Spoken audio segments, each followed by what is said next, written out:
आज खत्म हो जाएगा खैरागढ़ उपचुनाव के लिए प्रचार। बता दें शाम 5 बजे के बाद चुनाव प्रचार थम जाएगा। कांग्रेस, बीजेपी और जेसीसी-जे ने अपनी ताकत झोंक दी है। आगामी 12 अप्रैल को मतदान होगा और 16 अप्रैल को उपचुनाव के नतीजे सामने आएंगे।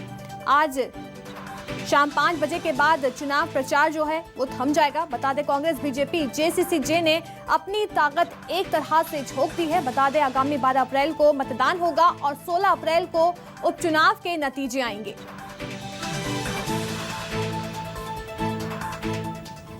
मेरे सहयोगी शिवम मिश्रा रायपुर से हमारे साथ लाइव जुड़ गए हैं। शिवम, क्या कुछ ज्यादा जानकारी मिल पा रही है, क्योंकि आज शाम को 5 बजे तक ही चुनाव प्रचार कर सकते हैं, उसके बाद चुनाव प्रचार थम जाएगा।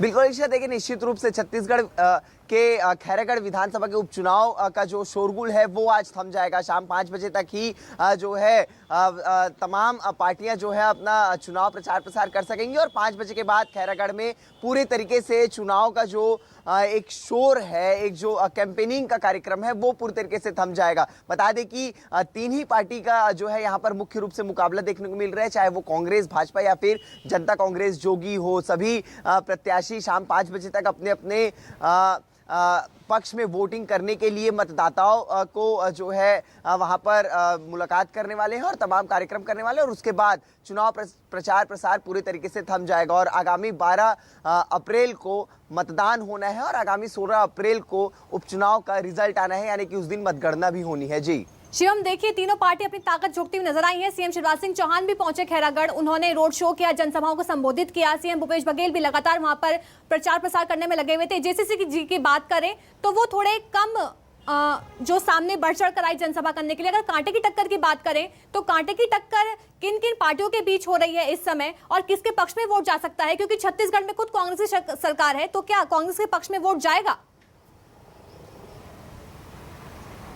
बिल्कुल निश्चित रूप से देखिए, अगर कांटे की टक्कर की अगर बात की जाए तो मुख्य रूप से जो है 2 ही पार्टियों के जो है वहां पर मुकाबले जो है इस वक्त कांटे की टक्कर माना जा रहा है, कांग्रेस और भाजपा का। और अगर चुनाव प्रचार प्रसार की बात की जाए और ताकत झोंकने की बात की जाए तो निश्चित ही एक उपचुनाव के लिए भारतीय जनता पार्टी ने करीबन 40 नेताओं की जो है स्टार प्रचारकों की सूची तैयार की थी और करीबन 40 से अधिक विधायक समेत तमाम पदाधिकारियों की सूची कांग्रेस ने भी जारी की थी खैरागढ़ उपचुनाव के लिए। लेकिन अगर एक मतदान की बात की जाए, अगर एक माहौल की बात की जाए तो इस वक्त जो माहौल है खैरागढ़ में वो कांग्रेस के पक्ष में जाता हुआ नजर आ रहा है, क्योंकि जिस तरीके से मुख्यमंत्री भूपेश बघेल ने अपने तमाम सभाओं में इस बात की घोषणा की कि 16 तारीख को कांग्रेस के प्रत्याशी की जीत होते ही 17 तारीख को खैरागढ़ को जिला घोषित कर दिया जाएगा, तो उसके बाद से एक जो माहौल वहां पर बनता हुआ नजर आ रहा है वो कांग्रेस के पक्ष में ही बनता हुआ नजर आ रहा है। हालांकि अभी 12